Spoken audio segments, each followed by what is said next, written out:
All right, hey guys. Yeah, Leto, you're the only other person with me right now, so we'll probably be waiting a few minutes. Just give you a heads up. I'm gonna do something a little different tonight, rather than talk about a whole bunch of news stories. You know, um, you know, after of course, Batgoat and I had finished with the comics. Our talk on August of 1936 in the comics retrospective, got me kind of jazzed up the next day to where I started going back and reading some of those old comics. Look, we have up to 3 people now. Hey, Dave. Hey, welcome. Oi, hey. Thanks for coming in, my friend. Okay, so as I was saying, we're going to go ahead and today, instead of just doing like random, niche news stories like I normally do, I decided I was going to look at the early works of Jerry Siegel and Joe Shuster. Um, you know, um, Now everybody know. Again, I'm going to wait to get into that conversation though. Wait for a few more people. So why don't we talk and see how you guys are doing? How was your all weekend? Hey, Dave, it was good to see you, man. I haven't seen you in a while. You know, we've been doing some pretty interesting stuff, particularly on Friday nights. You might want to consider checking out if you can find the time. If you're into like comic history and all that, because we've been looking back at some at how comics have developed over the years. We're still back in 1936, so if you can find the time on Friday nights, you might want to drop by and check it out.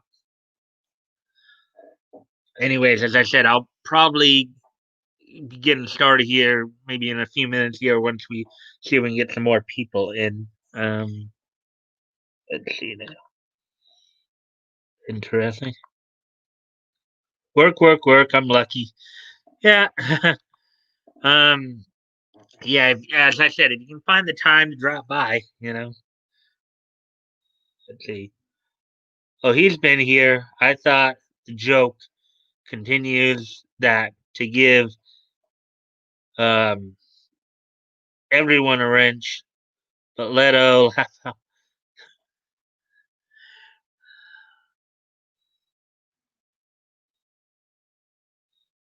Yeah, Leto was another one, or Dave was another one I probably gave a wrench a while back too. But well, we're up to 4 people now. That's cool. Yeah. So I said we're just waiting around a little bit longer here to see who else shows up. And I'll get going here talking about Jerry Siegel and Joe Shuster.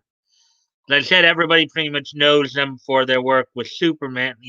Creating Superman and much of the Superman mythos, particularly earlier on.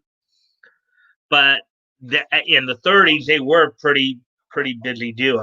So, anyways, I'm gonna go off camera for just a moment. I'll be right back.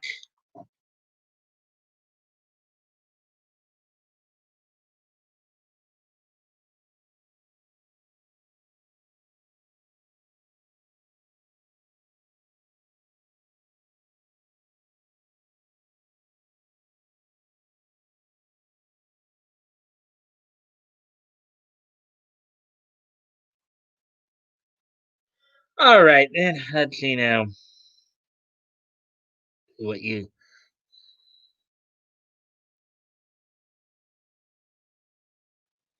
give the wrenches to the people. Tear down these oppressive shackles of inequity. Rise up, go to sleep. Was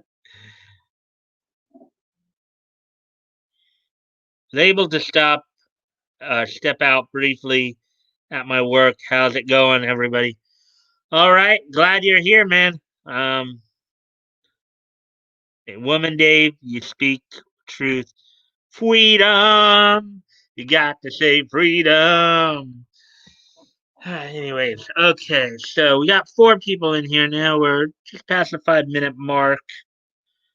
I'm gonna wait at least till the 10 minute mark here just to see if we can get some more people in here tonight.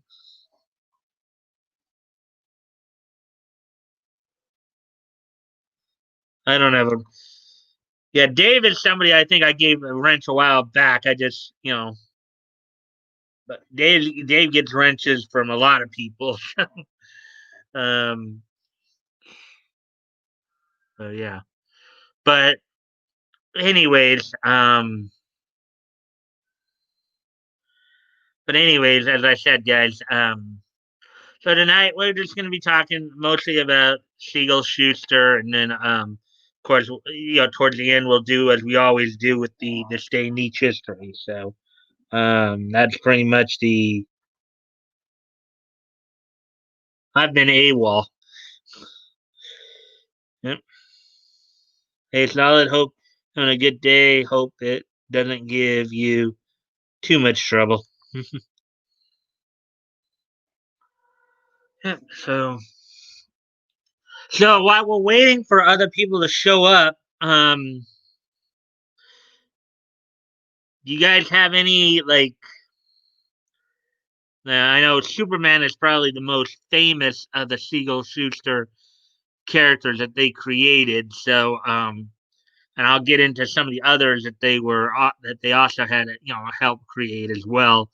Um, but do you guys want to share any of your favorite Superman memories, either from reading him in the comics or watching him on any number of animated animated TV shows or um or in films or even live action stuff?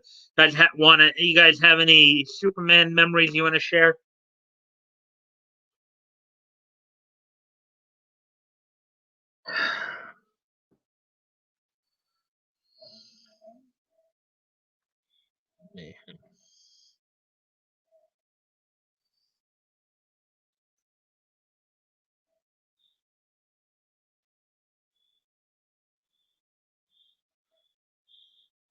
I would de-wrenched. I understand.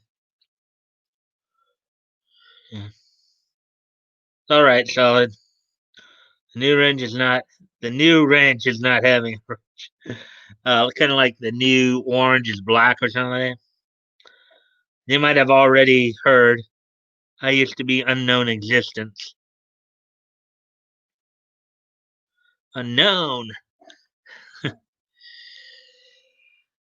Yeah, Solid went through a name change and a name and avatar change there. So, um, so let's see. We're at coming up on 8.5 minutes.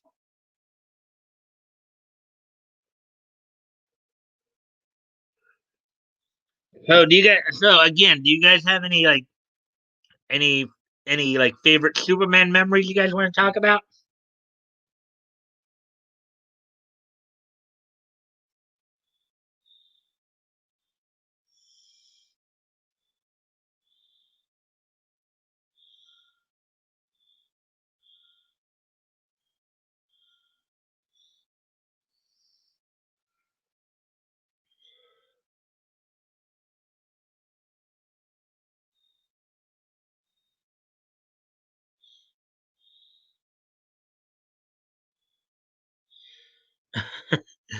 Yeah, that's probably.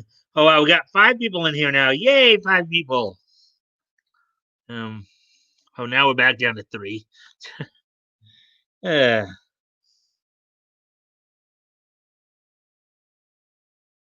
and as always, guys, if you guys can remember to like and share, that will help help get the word out. See if we can get some more people in here as well. Yeah, of course. I grew as I've always talked about. I grew up watching Superman in part from his exposure on Super Friends, but also the Filmation cartoons were in syndication throughout the 80s and 90s. Um, and of course, there was a DCAU as well. Superman the animated series, which started up in '96. Excuse me one more time, guys. Sorry, I gotta go off camera here for a moment.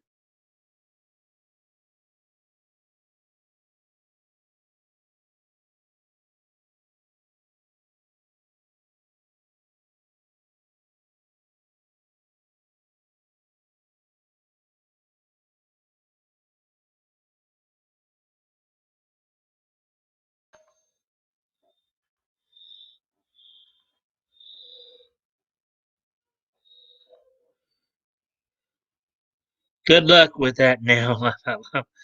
Uh,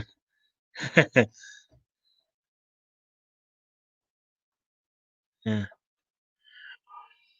Well, we always say too. We always see in many openings of Superman, him trying to outrun the train and then getting in front of it and stopping it.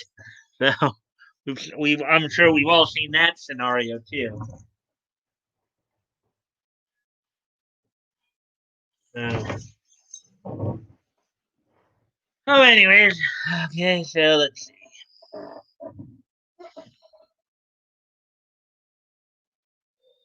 It's okay to dream, dream, dream, dream, dream. Dream, dream, dream. Okay, so we're past the 11-minute mark, so I think I'm going to get going here. So many people know, of course, that Jerry Siegel and Joe Shuster created, Superman. Superman debuted in Action Comics #1, April 18th, 1938. Okay, yeah, everybody knows about it. I think we've all, many of us, if not all of us, have seen the very iconic um, front cover photo of Superman lifting the car up and taking the wheel off as you see all the bad guys all running away. But although Superman was their most famous creation, Superman was not the um, only comic creation from from Jerry Siegel and Joe Shuster. Their time with DC goes all the way back to 1935, when they, of course, debuted the characters Henri Duval, a French swashbuckler, and the ghost detective Doctor Occult in New Fun #6, New Fun Comics #6, the sixth and final issue of it under that name. Before they, of course, for 7 and 8 just went with More Fun, and then from 9 on to the rest of the series went to More Fun Comics. Of course, among some of the other characters that Siegel and Schuster created, as I said, he had Henri Duval and Doctor Cole. You also had Slam Bradley, who was kind of a tough guy detective, barroom brawling detective who would basically be, he's what they called back then a private dick. And in this case, the term "dick" in those days meant detective. It was just another kind of like when you see the phrase "get wrecked" and it's spelled REKT, an homage to Nick Regatta, I guess. Um, you know, that's when you hear the term "private dick," that's what they meant, private detective. Um, but you'd have Slam Bradley. You also would have Bart Regan Spy. You'd have the Federal Men strip with starring Steve Carson. You know, another G-man. Let's see. Um, in fact, Bart Regan and Slam Bradley would actually make their debuts together in DC Comics in Detective Comics #1 in March of 1937, or a cover date March of 37, on sale date um,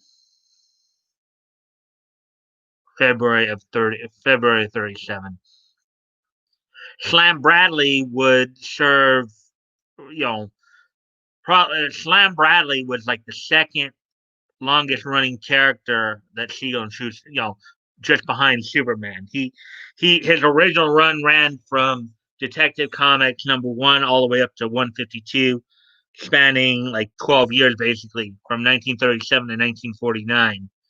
And then he'd have one last appearance in 1980 in the 500th issue of Detective Comics with Too Many Cooks.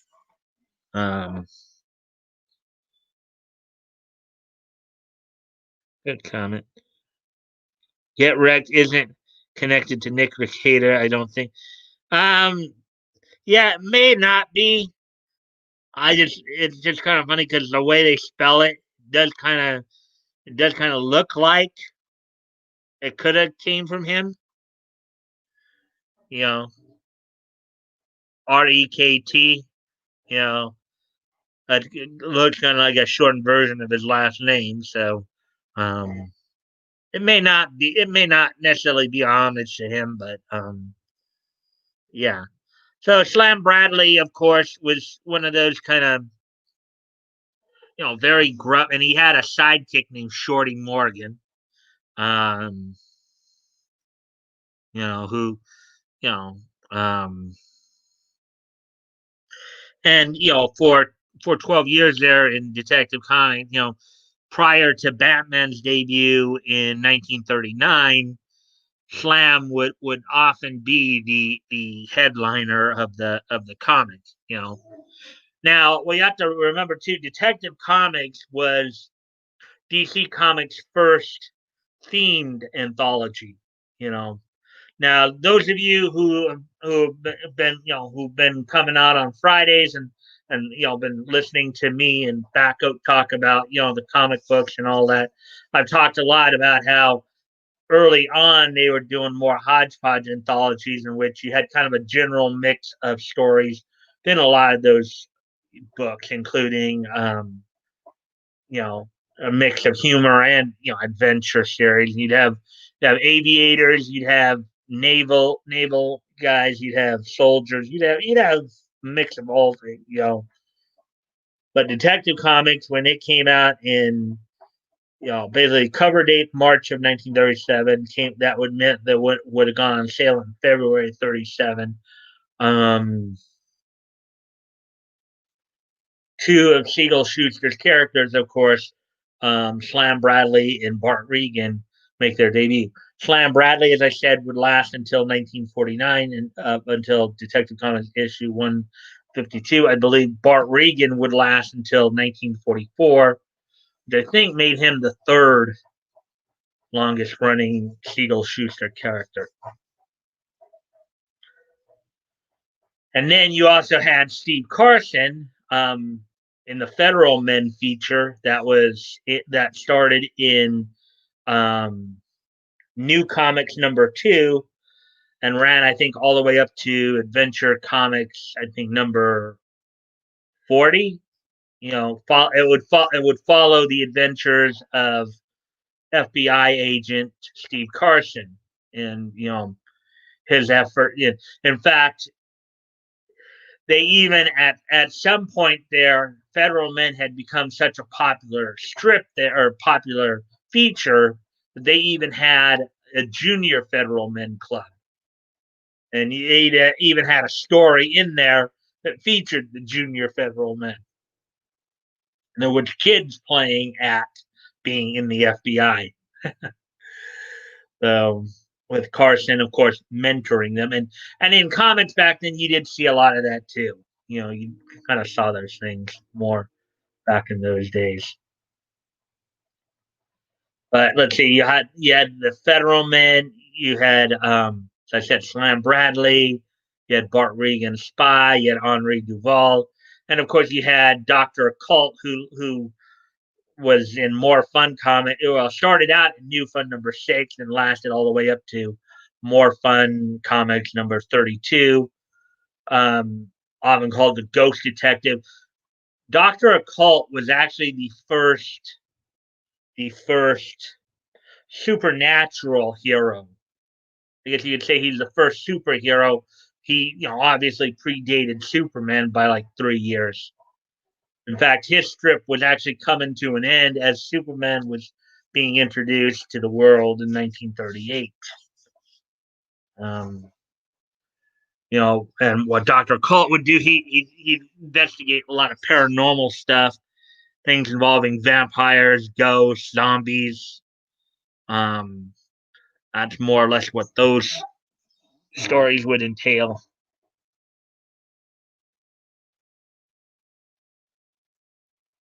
If it isn't, he should capitalize on it because that would make a good slogan or quote for him. Get wrecked. Also, anyone check out his Ricada Media channel. Um, he reads comics live was fun. I know he had done that to do more fun, focus more on stuff that isn't as much um on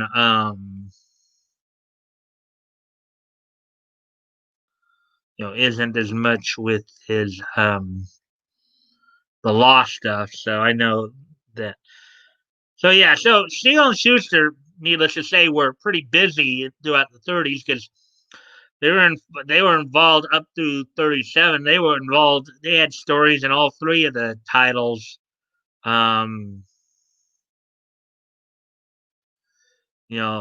Detective Comics, more fun and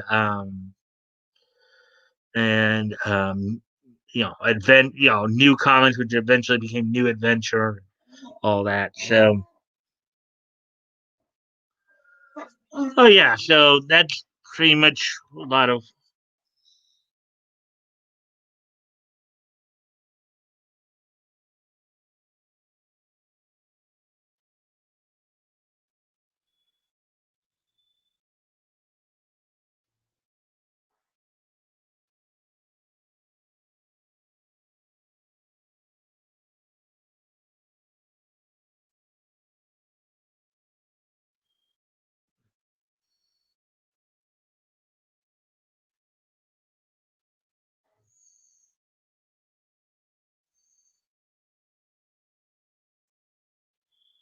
Let's see.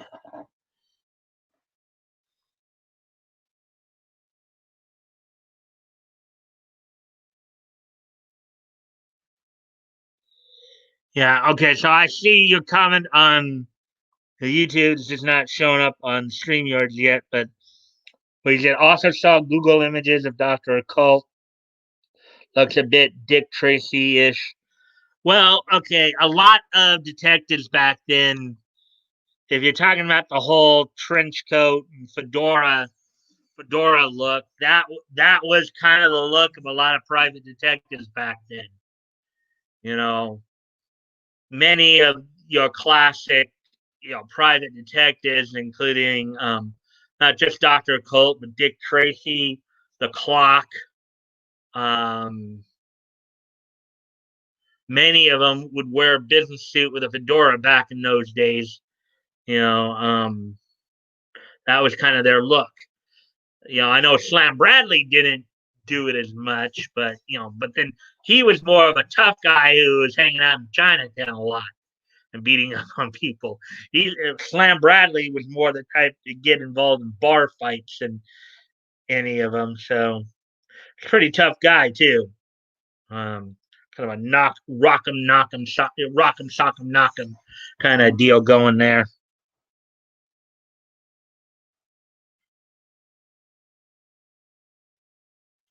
Let's see. So the Henri Duval. Oh, another feature that Siegel and Schuster did was Radio Squad, which lasted from 1936 until 1942, I believe, following the adventures of beat cop Sandy Keene.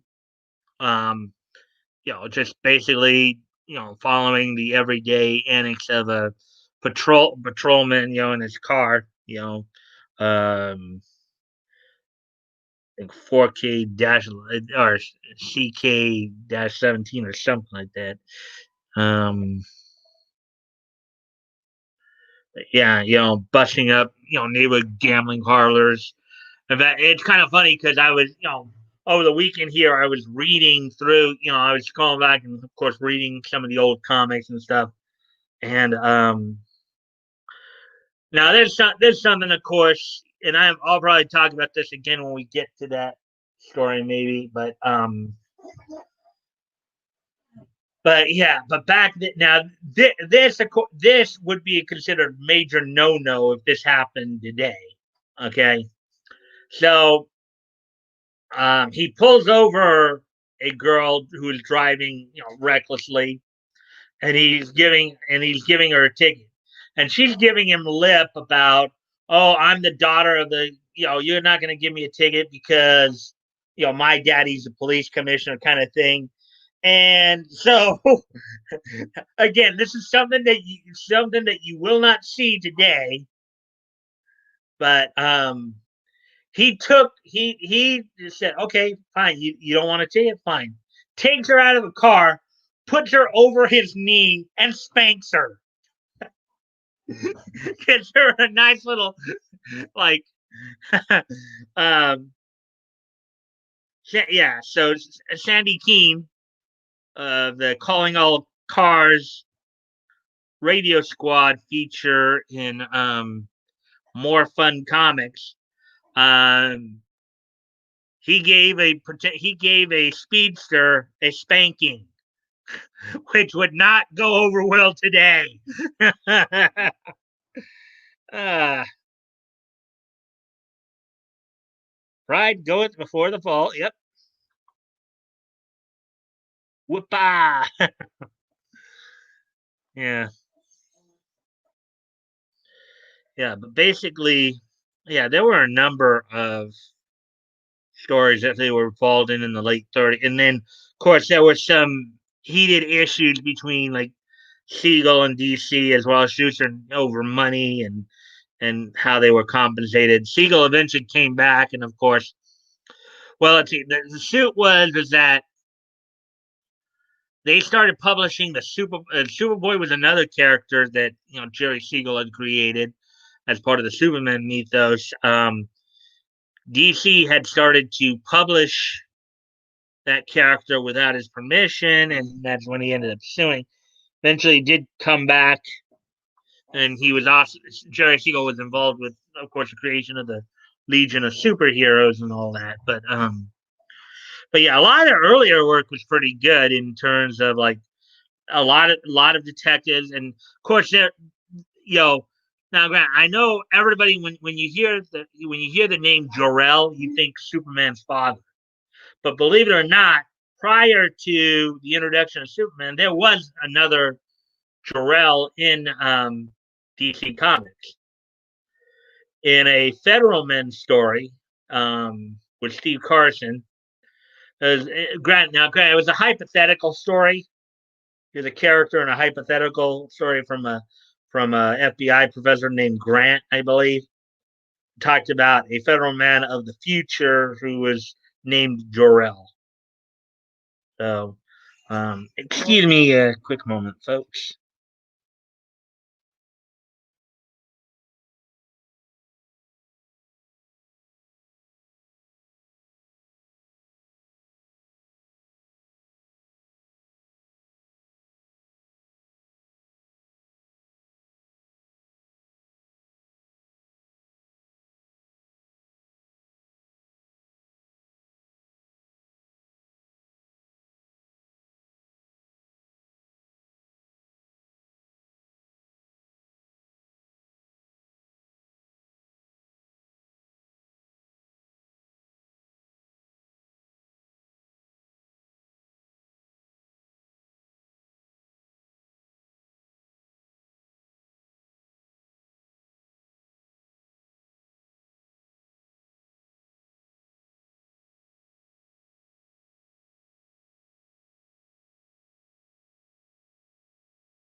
Yeah, so I just looking back over some stuff here. Jerry Siegel's work.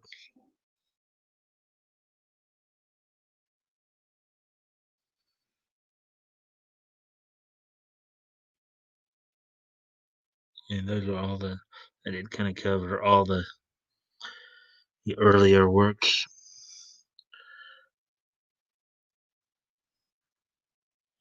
Yeah. So, anyways, and of course, as we get, how about that football team? Oh yeah, what football team?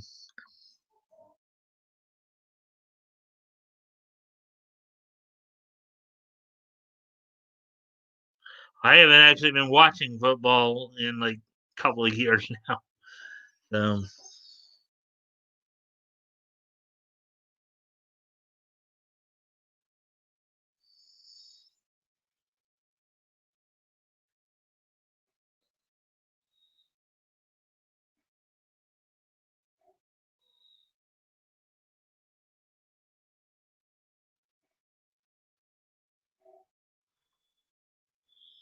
hmm. Yeah. So, Siegel and Schuster were pretty well known from, you know, they're heavily involved with adventure comics, with action comics, with detective comics, and with so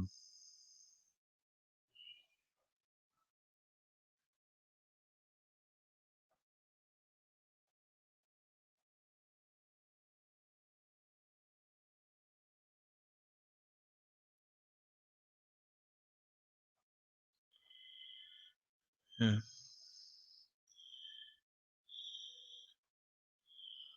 I'm just looking through some stuff here, see if there's any more I can say on this stuff. Oh yeah, actually, Siegel and Schuster also were also involved with the two issues of the New York's World Fair comics, which of course Superman was one of the featured characters in as well. So um,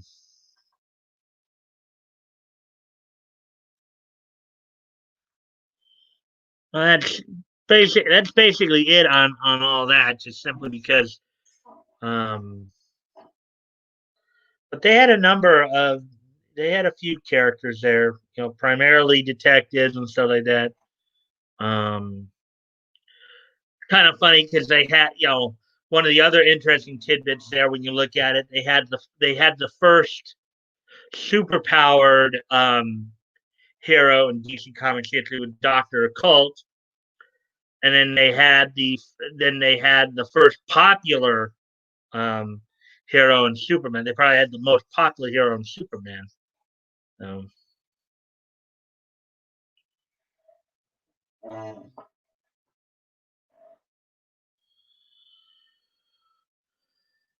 mm, Thought I'd been able to talk a bit more.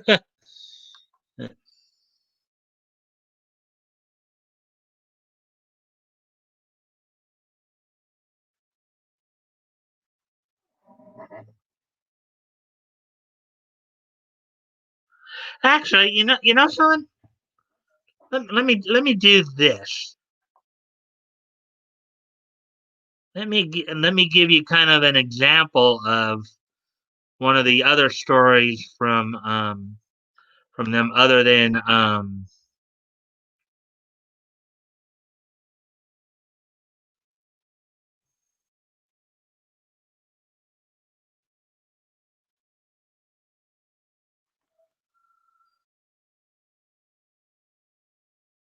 normally I do this only on Fridays when we're covering. But I want to give you guys an idea of. I want to give you guys an idea of Slam Bradley, the kind of character he is.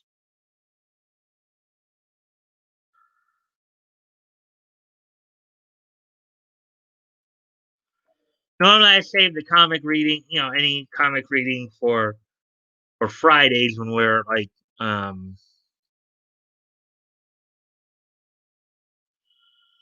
and I figured,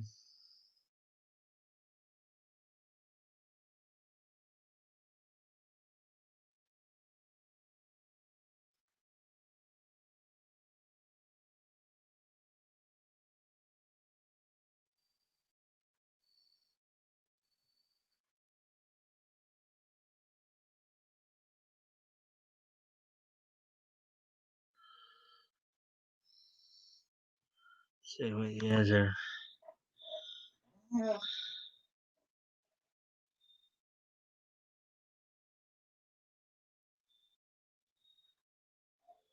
Oh,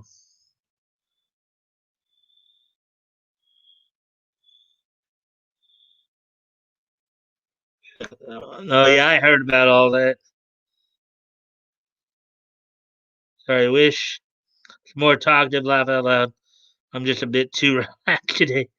I guess laugh out loud. A couple hours ago, I ate a bit of barbecue, and I'm just. And yeah, I know. I mean, even I kind of felt a little run down today, a little unfocused. So I get what you're saying there, Leto.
Actually, wow.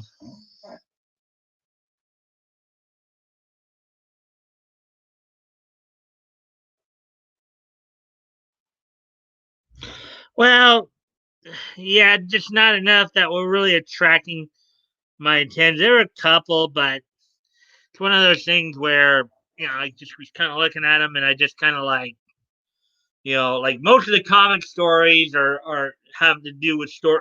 Might have some spoilers in them. That's why I didn't do a whole lot of comic. There were a few like Simpson stories in the cartoon section and some stuff here and there for anime, but it's just like one of those things. Sometimes you're like looking at the screen enough, and your eyes just start to really bother you after a while, especially when you're doing it too much, as I've been doing lately.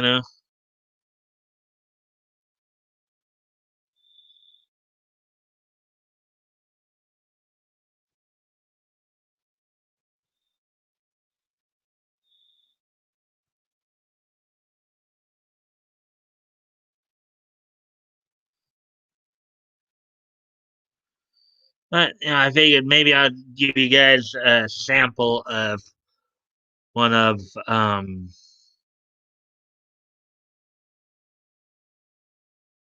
this Speed Saunders. Now, in DC canon, there Speed is the cousin of Shiera Sanders, who's Hawk Girl. So just a little. And the thing here is, and I'll talk more about this when we get to it, in a few weeks.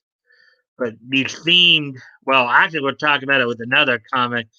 These themed anthologies, you had you had less stories in them, but each story, the average page count was higher.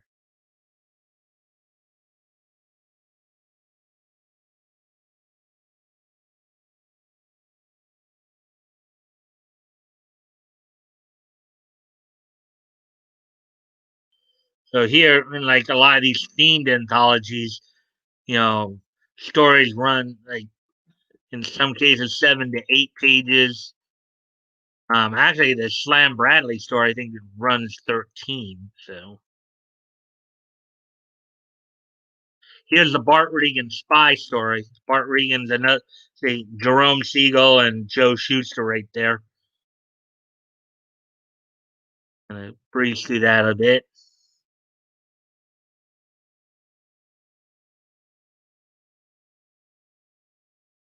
Sally Norris, female companion of Bart Regan.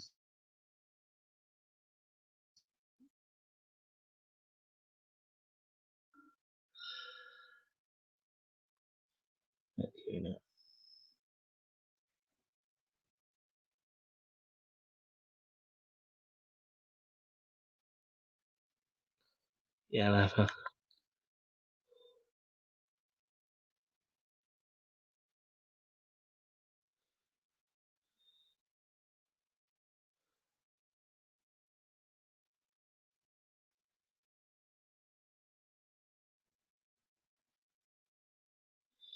yeah. Actually, we did talk some Gundams last week. Um, Dave, we actually did talk some. I did have do a couple of Gundam stories there. Um, Last week, but Slam Bradley's not necessarily a superhero story. He's, as I said, a private. You know, Sleuth, Buck Marshall.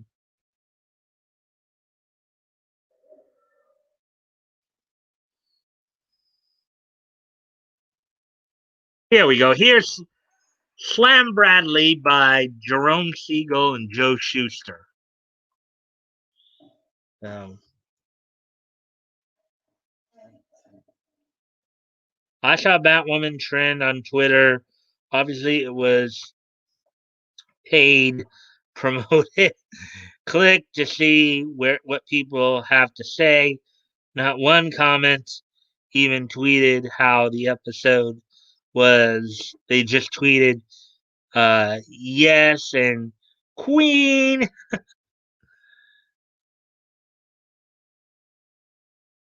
and say I'm proud. You got the but not one legitimate tweet of like how will Batgirl get out of this one? Much like the old '60s version of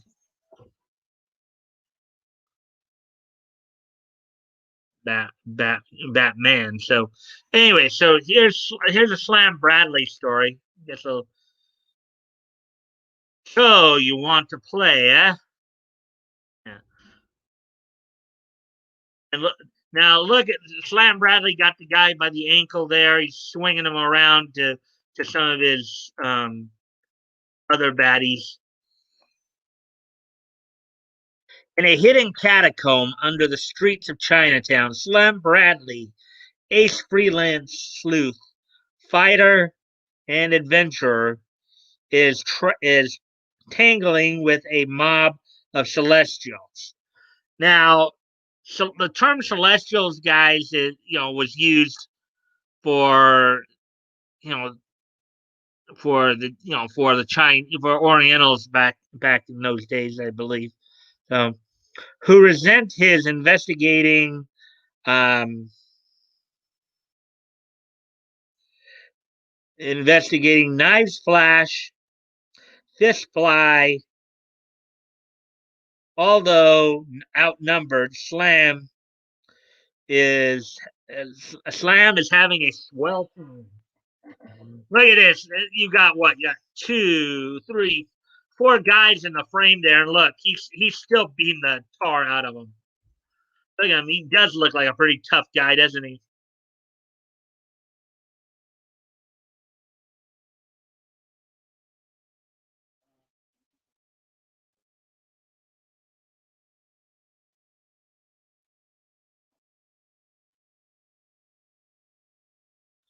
How long it lasts? When men were made of iron. Yep, yep, that's true, Dave. When men were made of iron, and these are all Chinamen, but these are all Chinese people, by the way. Chinese, so suddenly a locked door crashes inward before the charge of a swarm of blue coats. Crash! Ram! Bam! Hey! Hey, what's the idea of busting in on a private fight? Oh, we just came in to see you show off. Uh, Sergeant Kelly, if I wasn't having such a good time, I'd pop you. I'd pop you in the chute. I'd pop you one in the chute. Behind you, Slam. Oh, this pest. Thanks, Large. Thanks, Sarge. Holy cats! Got a scrapper.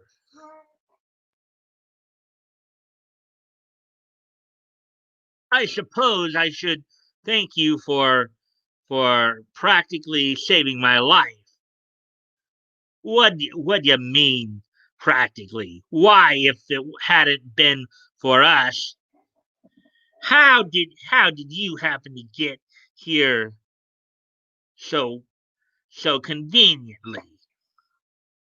Captain Frawley sent us to get you. He needs you on a case.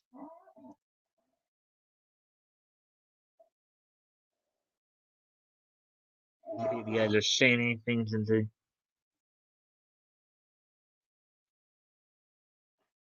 oh yeah, we already saw that.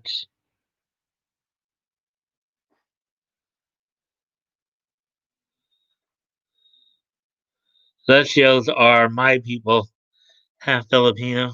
Hmm. Look at the words, even the speech bubbles are handwritten. Yeah, yep, that is true. Well, they didn't remember, they didn't have computers back then. They their computer was a typewriter. Type. Or just taking the pen or pencil and whole concept of penciling back then. We've seen on a number of those. It is there. Let's see.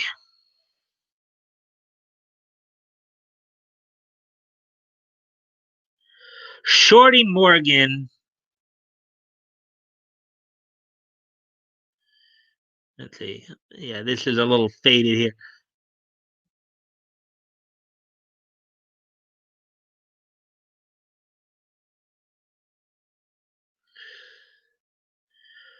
Shorty Morgan, would be detective who pesters Slam almost to Holst. Yeah, that part is a little bit harder to read. Could you use a good assistant? A side runt. For the 100th time, no. Hi, Slam. What did you scrap with today? A a steam a steamroller? Well, if it isn't the human whirlwind. Thing about trying to read some of these scans is it can be a little difficult. What's on your mind, Frawley? Slam, I want you to meet Rita Carlisle, daughter of the Carlisle chain store owner. She'll tell you her story herself. Don't mind my torn shirt, lady. This is a special occasion. The first time I ever met a dime store princess. Um, I'm not. I'm not interested in your social life. Will you listen to what I have to say?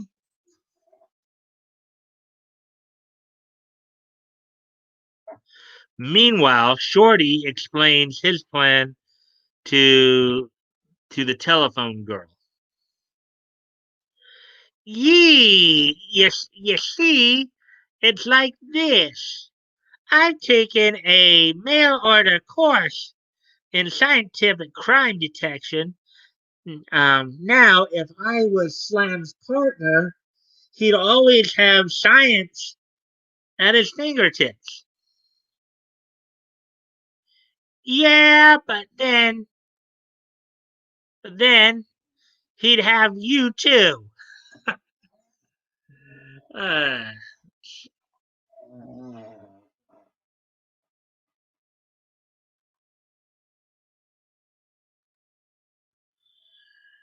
uh,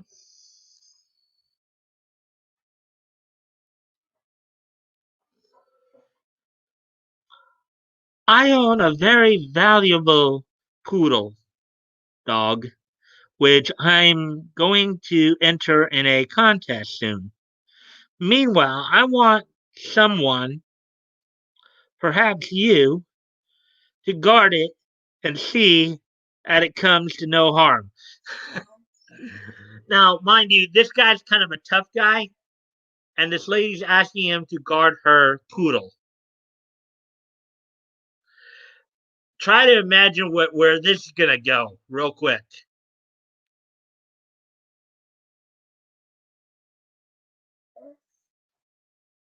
Jumping blue blazes. Is this what I was dragged out of a good fight for? But you'll be well paid. There isn't money enough in the world to make me play a poodle's nursemaid. Give the job to the captain. The more in his line. Of all the impertinent captain, no one has ever spoken to me like that before. I insist you fire him.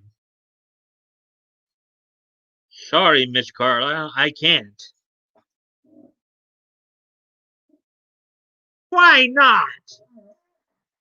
He doesn't work for the department. He's a freelancer. After Rita Carlyle leaves, furious, what was the idea of sending for me? Honest Slam, I don't know what she wanted. She merely asked for the most um, courageous man I knew, so I recommended you.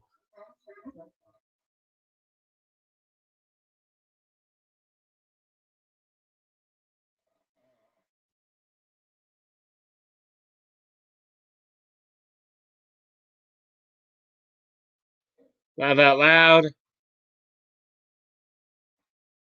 Burn, got burn, got him. First canon in comics. Yeah, you could argue that. Well, there have been a few others prior to this. We'll probably see him at some point. There, Leto.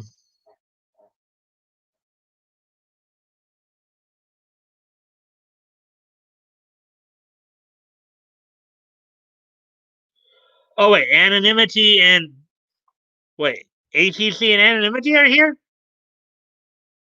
I wasn't aware they were. I didn't see them.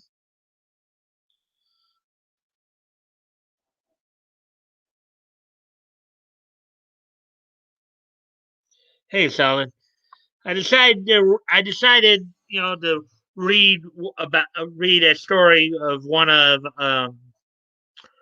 Siegel Schuster's characters, Solid Slam Bradley here, just to give you guys kind of an idea of some of the other work they did other than Superman.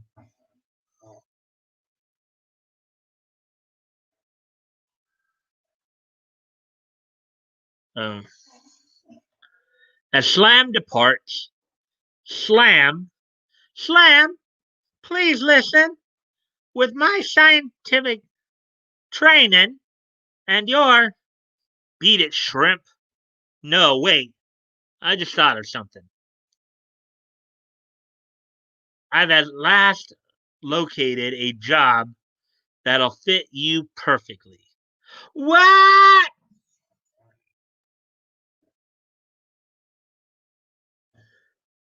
Take my card to the home of Rita Carlisle, and the job is yours.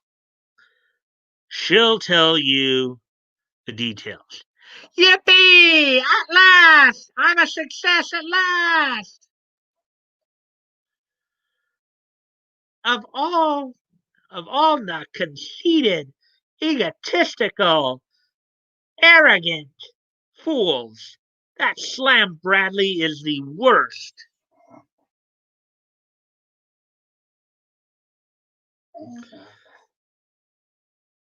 Pardon, Miss Carlyle, but there's a person in parentheses to see you. He gave me this card. Slam Bradley? Show him in at once. You? But I thought. Oh, Slam. Slam said to give you his card. Well, lady, I'm ready. What great mystery do you want me to solve?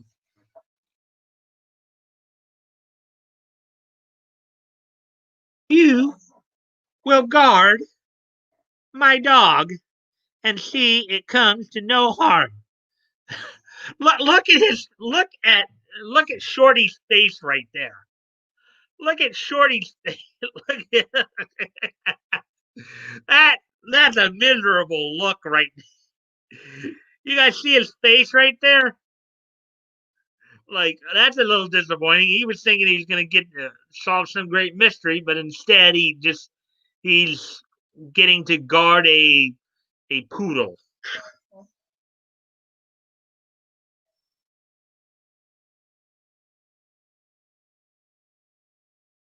I just put their names just in case they were. Hmm. I don't think so. Well, not yet, at least. Anon usually shows up an hour into it. Unknown! Solid snake. But guys, look at Shorty's face right. He's got the question mark over his head. So I'm just going to continue on with the story here. And to think, I spent good money on a scientific crime detective course. Yeah, and he's going to use that training in guarding a dog.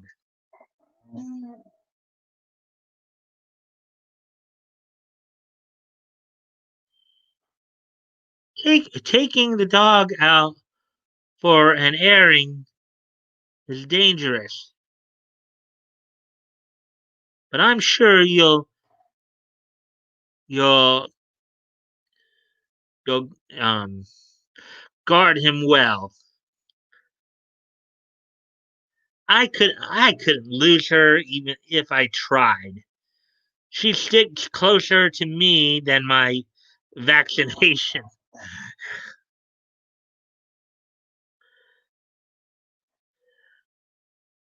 Better not go in, Miss Carlyle. This is the toughest part of Chinatown. Don't worry, I can take care of myself, and I simply must own that lovely antique in the window. They're driving around in the car. Give me a sec while I go off camera here.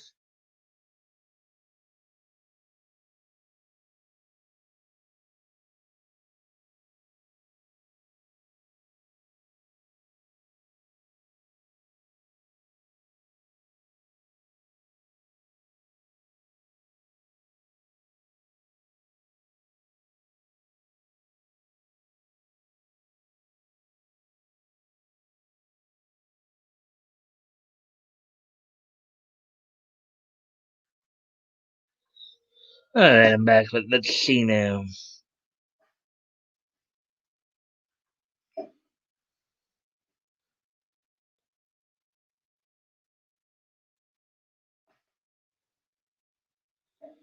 The artist isn't afraid to use character faces.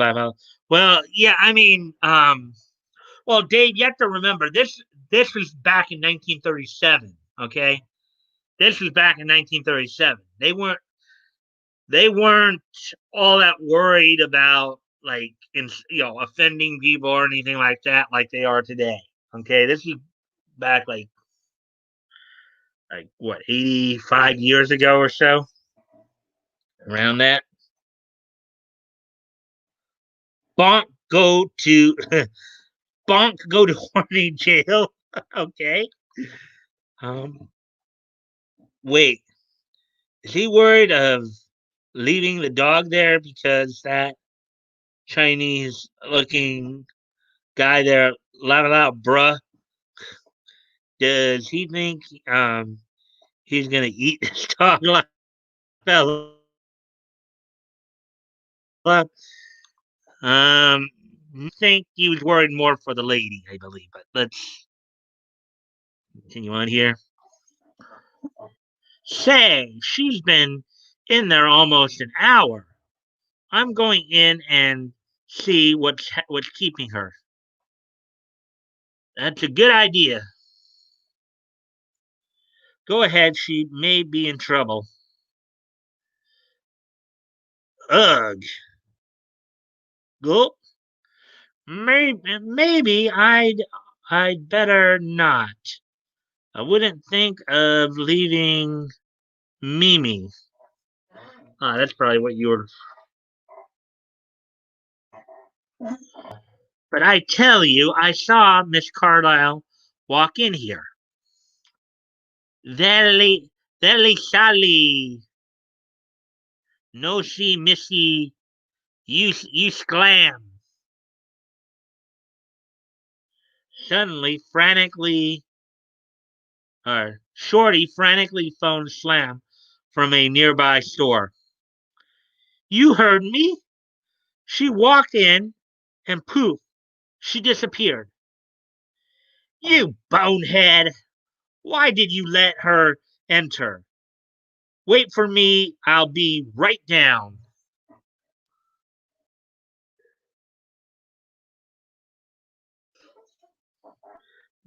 This is a place. Yeah, well,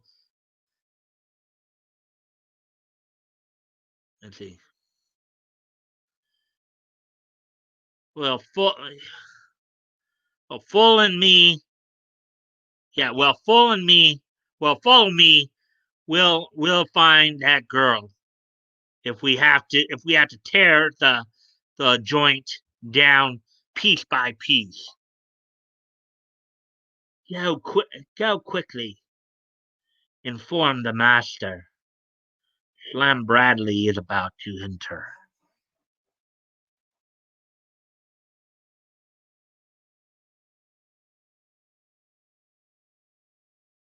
I'm giving you 3 seconds to tell me where that girl is. You heard him. Go away. Help, help.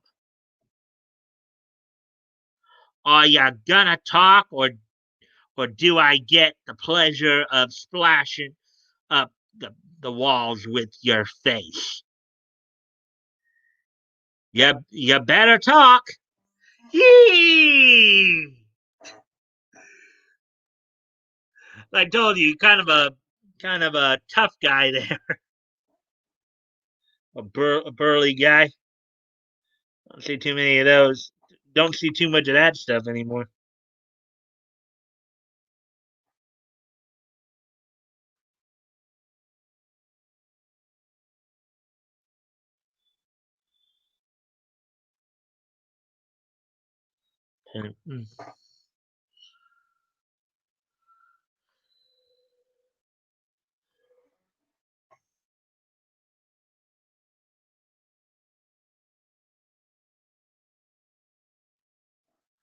This will make him talk.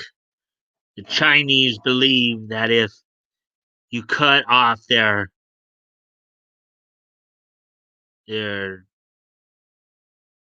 pigtails, they'll never they'll never join their ancestors.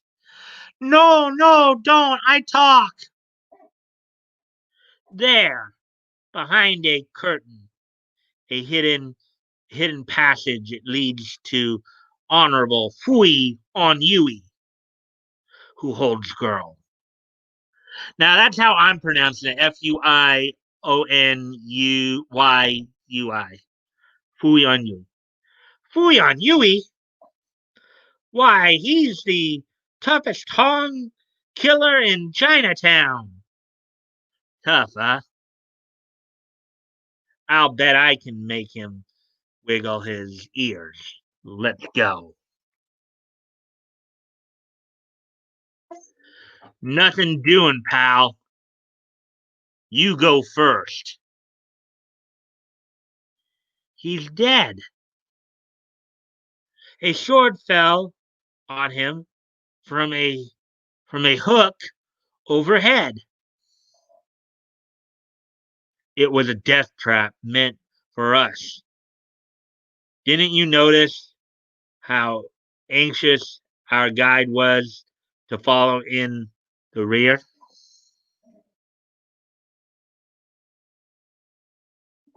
The sword may come in handy. Will you please move a little closer? Meanwhile, Mimi slips out of the car and sounds merrily into the secret passage after her beloved Shorty. Look at that little doggy. That little doggy wants Shorty.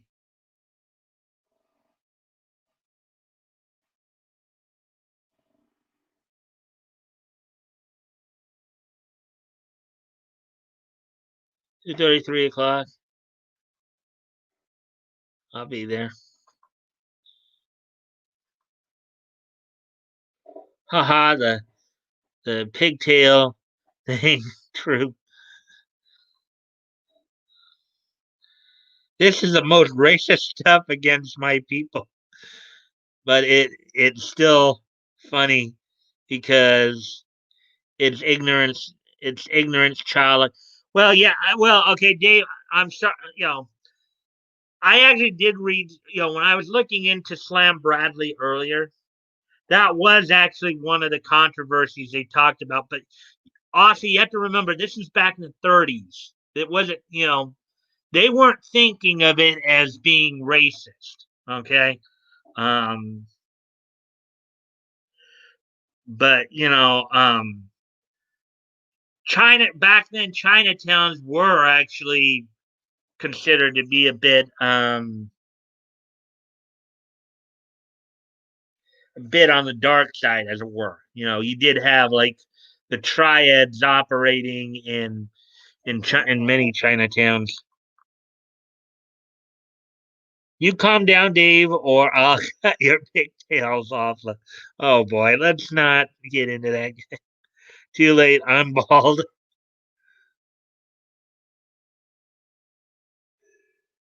This is great. Yeah. Remember, guys, this is back from a time when they weren't really thinking too much about whether or not something was like racist or anything like that. So let's continue on here. The lights they went out. You're not scared, are you, Shorty? No, just nervous. Yow! They got me. Well, I'll give me a hand, quick.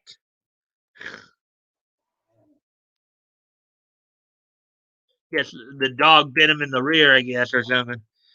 Gee, if it hadn't been for her, I'd be a goner. Good old Mimi. Follow me. We've got to got to cross that ledge. Be careful, it's slippery.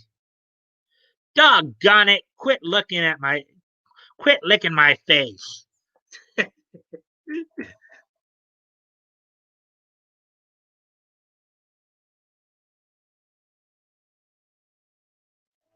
Slam does not see an aperture open and a hand thrust through. Look out!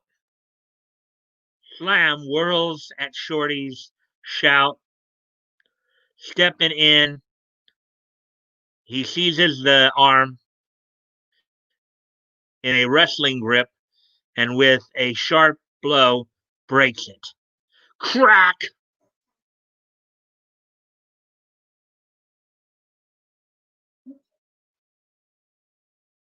They reach the other side of the pit safely, but upon turning a corner, good gosh! Good gosh! Look up. It's only a luminous painting. Whew, you're right. Look, there's a pail of paint. But why should I climb? But why should we climb to the top of the rafters? And why carry the the paint? All I ask of you is do as I say and see that the mutt keeps quiet.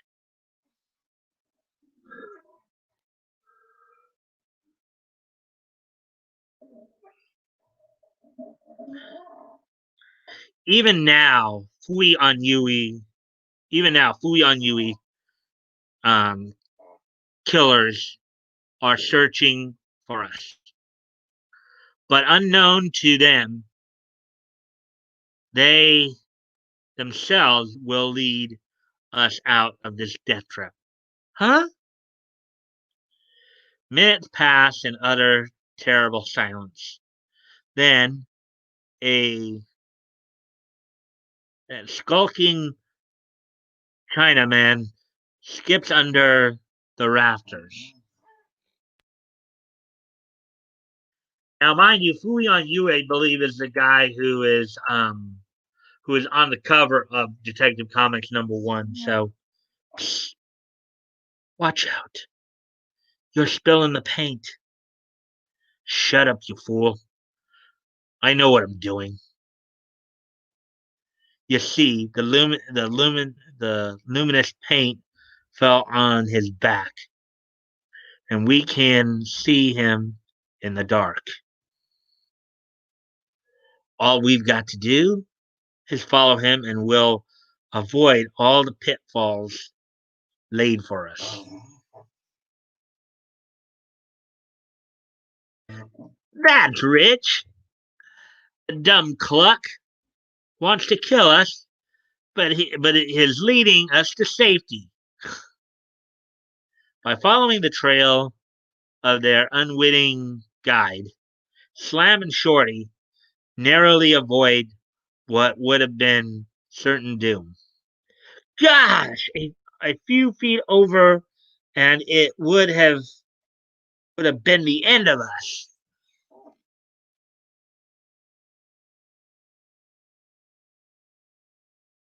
Listen, someone's coming from ahead. Sounds like a regular mob. Quick, give me that paint. Hey, what the glub glub? Be quiet. Our lives may depend on this.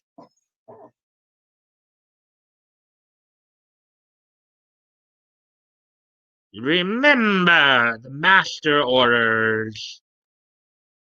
Show no mercy to the foreign devils. Cut them down on sight.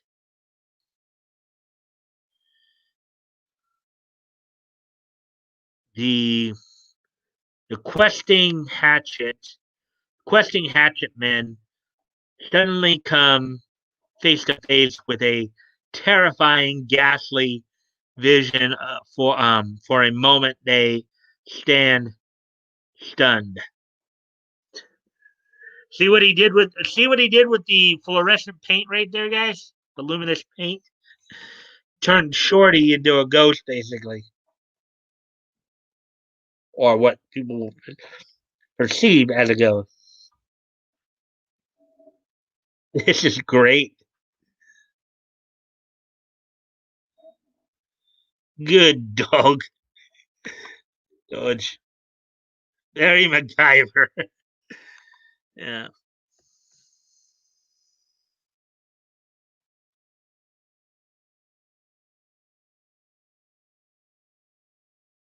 Then abruptly, the fearful apparition barks with shrieks and wails of terror. The superstitious celestials sprint for all they're worth. Ho ho! Did I scare the wits out of a revolving panel? Follow me, Shorty.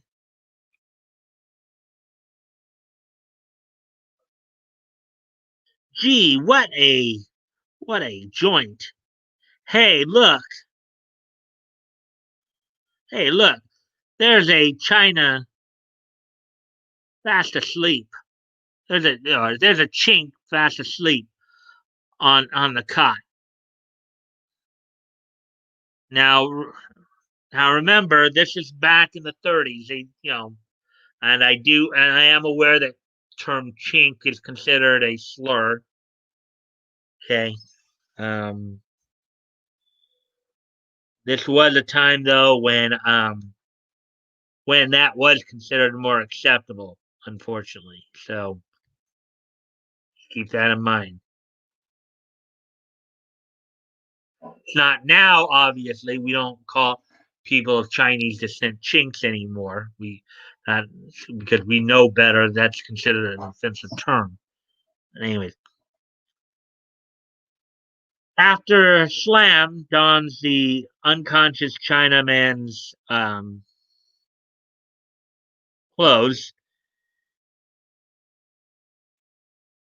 you wait here.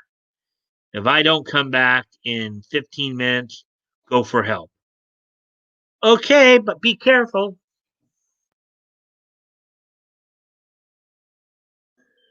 A few moments after Slam steals from the room.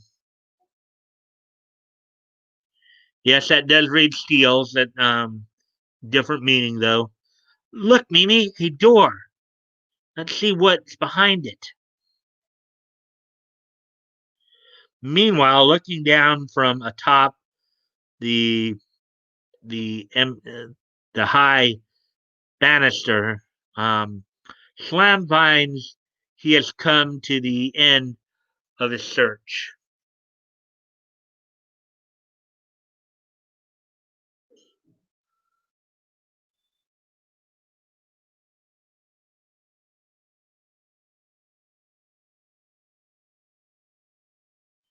May I remind you that I, Fuyon Yui, am not to be trifled with. If you do as I direct you, as I direct, you will save yourself unbearable, unbearable woe. Will you sign this paper, or must I permit my torturers to pursue their profession? I'll sign nothing.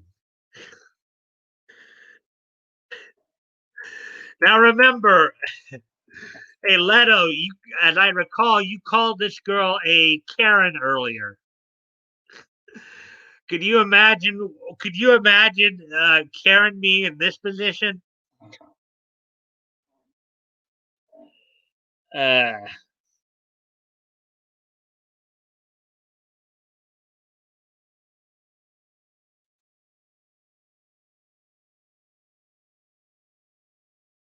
Imagine calling people change laugh out loud. Oh, she's looking kind of hot. Oh, don't tell me you're a little BDSM there, Leto. Oh boy. Hey, just got home, going to eat. Yeah, we've been looking at Jerome. We've been looking at some of the works of Siegel and Schuster, talking a little bit about them. Just giving an example here by reading this particular story from Detective Comics #1 in Nimity. Evening, gentlemen.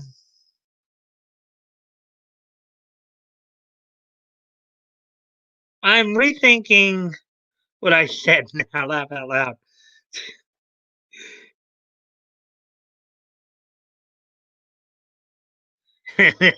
F me, I'm simping for the Karen. Oh boy. Hey, Anna. Man, imagine if you came home and found that site, huh? That might be interesting.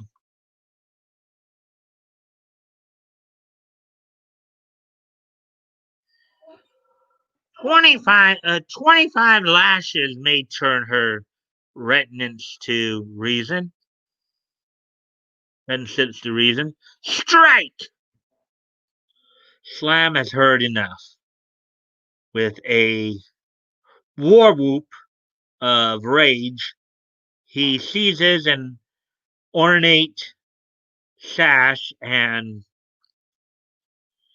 swings down toward the astounded torturers like a released catapult. Coming, yellow rats! Slam Bradley! Slam Bradley! Pleasure is all mine. Stop him! Stop the ow! He vaults towards the torturer. Give me that whip, buddy, and gives him some of his own medicine. Higher! Higher, ye fish-faced amoeba! Jump higher, or I'll beat the hide off you. Oh boy.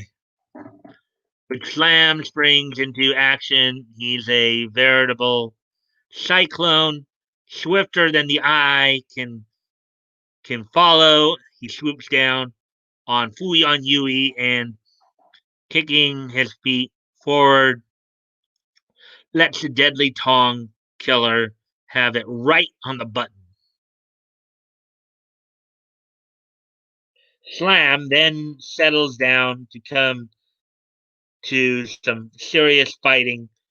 Here, there, he darts with the speed of a streaking arrow. His thundering fist seemed to be everywhere. Fuyan Yui um, haplessly gets in Slam's way, and the next moment he is something through space. Okay, he is soaring through space. By the end of his pigtail, the Chinamen are demoralized by Slam's indomitable courage, surprising strength, and laughter in the face of overwhelming odds. Imagine that. Imagine getting your butt kicked by this guy, and he's just having a good old time of it. Who wants the next ride? Who wants the next ride? Busy opening a closet door, Shorty is directly into the terrifying face. He dives for cover. Oh! Meanwhile, what a sap! What a sap I am. That must have been my own face reflected in a mirror. Uh-oh. Someone heard me and is coming.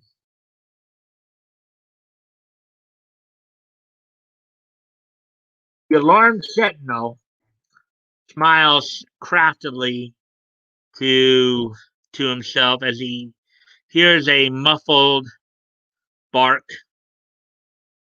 from a nearby box, but as he lifts his hatchet, serves you right for being so nosy. Huh? Clunk! Shorty has an inspiration how he can demonstrate his scientific methods to Slam. He pours some tar he finds in the storeroom upon a footprint the on the floor in an attempt um, to buoy the feet of the G-men. Um, this is what I call using my. This is what I call using my brains. This chinks routed Slam freeze. The chinks routed Slam freeze Rita. How can I thank you? Some other time, Fuyon Yui is trying to sneak away. We've got to stop him. Pursuing Fuyon Yui into the room in which Shorty had been maimed, Slam and Rita find. Yeah, but I stuck it to you. Well worked, Shorty. From now on, we're partners. Share every. Yippee! I'll get you for this. No one can capture Fuyon Yui. Well, I did, so Fui on Yui. In his excitement, Shorty jumps free.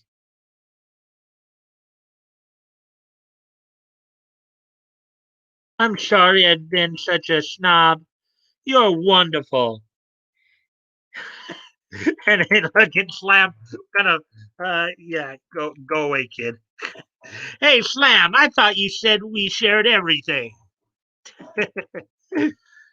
Several days later, now that our sweet tempered Chinese friend is jailed for abduction and seeking to secure my signature for his purposes, I'd like to see more of you. Sorry, Rita. Shorty and I love trouble, but not women trouble.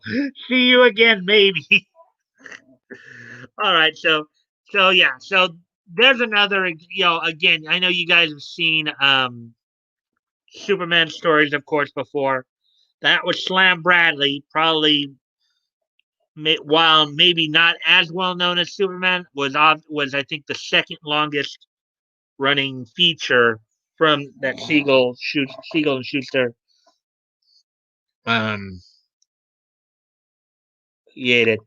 Hey Anon, Yellow Rats, bro. I would have paid good money to have Slam time travel to current times. Oh wait, I would pay good money to have Slam time travel to current times just to see how he deals with different races and issues. Laugh out loud. Yeah, he gets sloppy seconds. Yeah. So, anyways, I hope that gave you guys kind of an idea of some of Schuster's other work. We just went through the one story, of course. You know, figured I'd read that. That one was like 13 pages. Pretty lengthy story there. So, And that's something, of course, we'll look forward to more when we get to that point. As we guys know, we're still back in 1936 and on Friday, but when we get there, we'll probably. I won't. I don't know. I won't read that story again. Probably when we get there, I'll probably read one of the other stories. Probably the Steve Sanders story. When we get to that point, but um,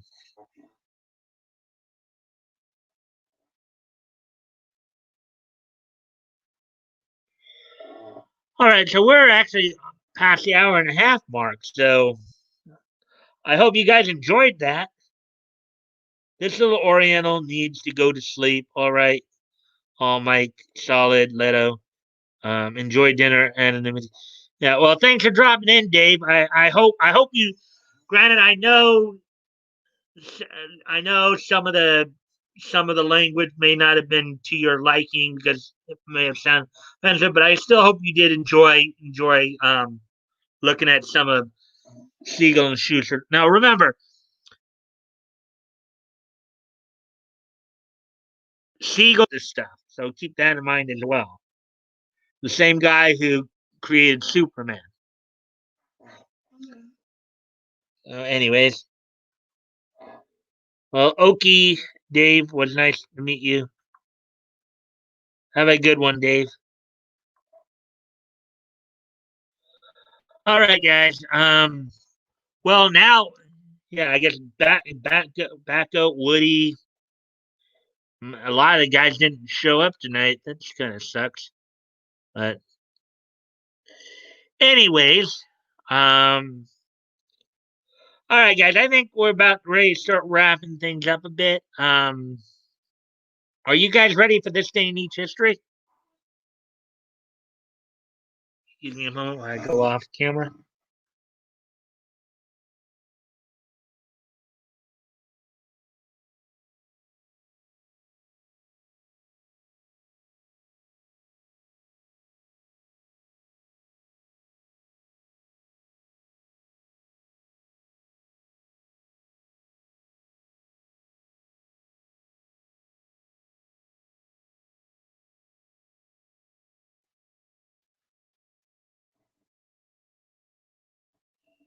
Neat it up. Yeah, I'll give Toys some hell tomorrow for not being here. Yeah, you can tell how we went through. How you guys learned a little bit more about Slam Bradley, one of the other characters that Siegel and Schuster created.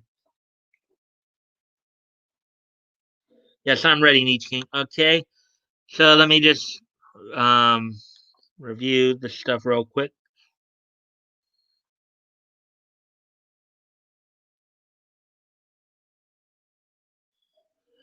Okay, so without further ado, then let's take a look back on.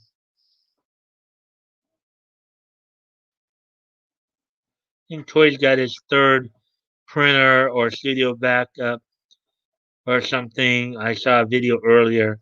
I saw heading to work, I think. All right. Well, anyway, so now with that being said, let's go.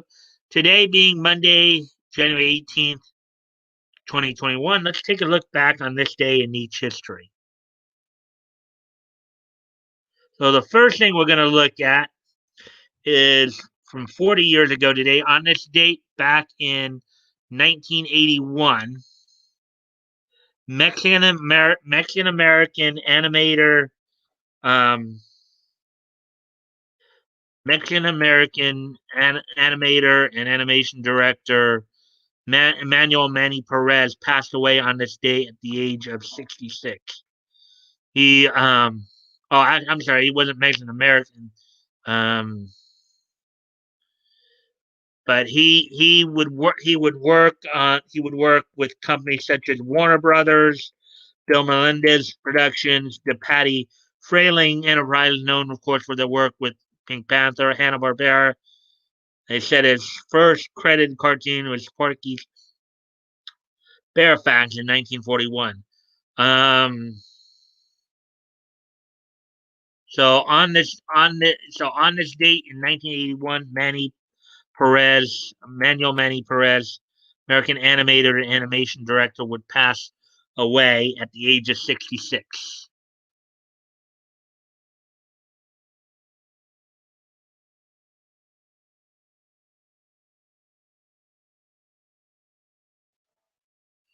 Yeah, right. He had a lot of vids up. Must be tired. I can understand, but I'm still giving him out loud. Okay, so with that being said, moving on to the next piece of niche news tonight. On this date, that was from 40 years ago. That one. On this date, 15 years ago today, um, Dark Horse Comics, their imprint Dark Horse Manga, would set out on sale the trade paperback volume 10 of Berserk volume 10 trade paperback. On this date, 15 years ago, the Berserk trade paper, the volume 10 of Berserk trade paperback would go on sale from Dark Horse Manga, through Dark Horse Comics. It was $13.95 and 200. So, so that happened on this date in 2006. And finally, on this date, let's see, RIP manual. And on this date in 2016,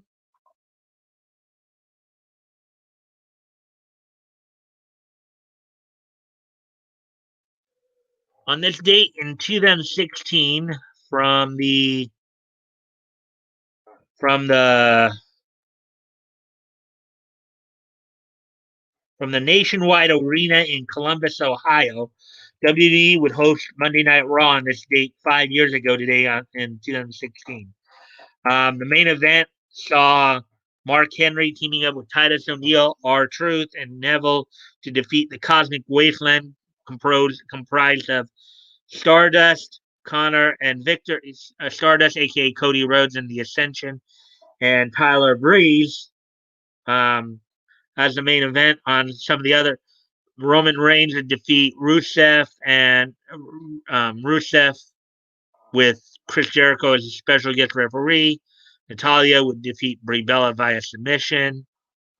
The Wyatt family would defeat Ryback, and the Dudley Boys. Big Show would defeat Heath Slater, um, so on and so forth. So on this date, 5 years, 5 years ago today, from Columbus, Ohio, from the Nationwide Arena in Columbus, we would host Monday Night Raw, with the main event being Mark Henry, Titus O'Neil, R-Truth, and Neville defeating the Cosmic Wasteland and Tyler Breeze.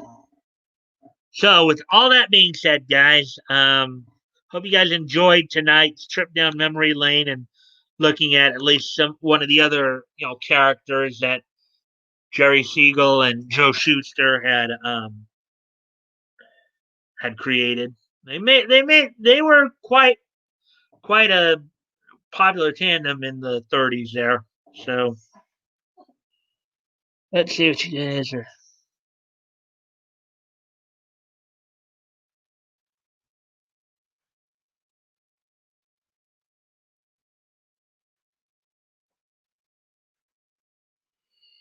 I did. This was fun. Enjoyed the story.